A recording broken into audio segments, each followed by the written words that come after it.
नमस्कार स्वागत करुच्ची आज मुख्य गुरुत्वपूर्ण खबर को आपण दर्शक बंधु एवं आम हस्तगत होता खबर रही पाणीपाग संपर्कित राज्य को माड़ी आसूची आहरी भयंकर शीत जानिबा से संपर्क में विशेष भाव में पाणीपाग विज्ञानी मान मतामत कौन रही से संबंध में संपूर्ण विवरण में आपको वीडियो प्रदान करी से निश्चित वीडियो प्रथम शेष पर्यंत देखिए जब वीडियो भल लगे पाखे लाल बटन दबाई निश्चित सब्सक्राइब करेंगे पाखे बेल आइकन बजाइदेवे और ऊपर आसुवा ऑल नोटिफिकेशन क्लिक करेंगे भूलें जहाँफल एभली भिडियो सर्वप्रथम आप निकट पहुँच पारे।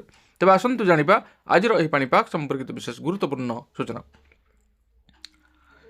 कांथ चट्टाण सबु कालुआ टांकी पानी जमती बरफ पदा को गले देह हाथ थराउछ माघ आसीनी हेले बाघुआ शीत जनजीवन को कलबल कलानी आग को ए शीत आहरी असह्य हेब नुआ वर्ष जाए शीत प्रकोपर निस्तार मिलबनी आग को भी जारी रहिबो एपरि ठंडा राज्य में गत 2 सप्ताह हेब भीषण शीतलहरी जारी रही 8टी स्थान में रातिर तापमात्रा 10 डिग्री सेल्सियस तलू खसी जाइछि। कोरापुटे भयंकर शीत रातिर तापमात्रा स्वाभाविक ठाରୁ प्राय 8 डिग्री कमिछि एठारे पारद 4.8 डिग्री रही यही ठंडा 15 वर्षर सबू रेकर्ड भांगी। पाणीपाग विभाग विस्तारित आकलन अनुसार आसंता जनवरी 1 तारिख जाए राज्य में सर्वनिम्न तापमात्रा स्वाभाविक ठारू 5 ରୁ 6 डिग्री कम रही पारे। तेबे जनवरी 2 ରୁ 8 तारिख जाए पारद स्वाभाविक ठारू 3 ରୁ 4 डिग्री कम रही पारे। ए वर्ष सबू रेकर्ड भांगिलानी शीत अवधि। डिसेम्बर प्रथम सप्ताह राज्य में शीतर प्रकोप जारी रही प्राय 20 दिन धरी ठंडारे थरुची राज्यवासी। विगत वर्ष मानक रेकर्ड कहूँ ओडिशा रे शीत ऋतु अति बेसी 6 ରୁ 7 दिन शीतलहरी अनुभूत होता है। ए वर्ष शीत थमिबार ना धरुना। नुआ वर्ष राज्य में पुणी शीत बढ़ भुवनेश्वर समेत अन्य स्थान में शीत बढ़ रातिर तापमात्रा 2 ରୁ 3 डिग्री खसब। कृषि पाणीपाग विशारद प्रोफेसर सुरेन्द्रनाथ पशुपाल एभली पूर्वानुमान करछन्ति। तांकर आकलन कहूँ दक्षिण आभ्यंतरण अधिक शीत अनुभूत हो पारे। उपकूल में कुहुड़ी हेब 28 तारिख 29 तारिख और 30 तारिख बेलू उपकूल अंचल पाग मेघुआ रही पारे फल तापमात्रा सामान्य कमी पारे। आसंता 2 दिन सामुद्रिक वायु प्रवाह जो वायुर बेग किछि बढ़िबो किंतु तापमात्रा कमिबनी। 31 तारिख में दक्षिण बंगोपसागर घूर्णिबलय पर यह घनीभूत हो लघुचाप हेब किंतु ओडिशा उपर प्रभाव पड़िबनी।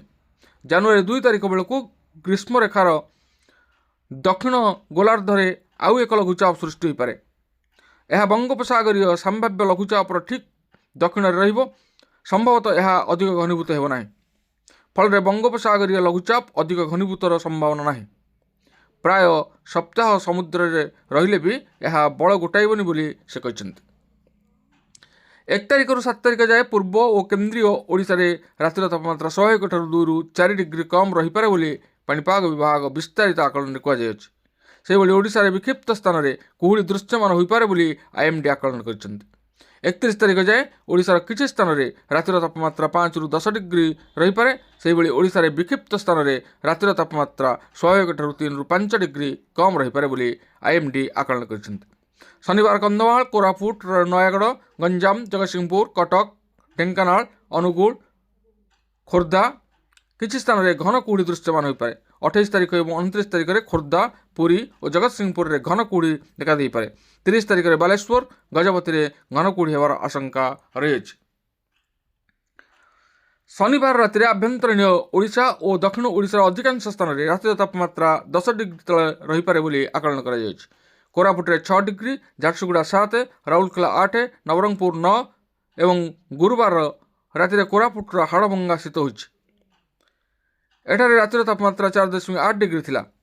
1969 डिसेम्बर 27 रे कोरापुटर पारद सबुठु कम बा 3 डिग्री छुईथिला।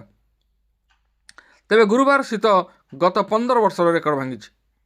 2011 मसीहा डिसेम्बर 27 रे 9 डिग्री 12 रे 28 डिसेम्बर 28 रे 9.2 डिग्री एवं 2013 डिसेम्बर 16 रे 1.8 डिग्री 2014 डिसेम्बर 22 रे 6.4 डिग्री 2020 डिसेम्बर 22 रे 6.6 डिग्री रेकर्ड होइतिला। तेबे ए थिला आजिर पाणीपाग संपर्कित एक विशेष गुरुत्वपूर्ण सूचना। आज पुणी देखा आगामी भिडियो रे। रहुछि धन्यवाद नमस्कार।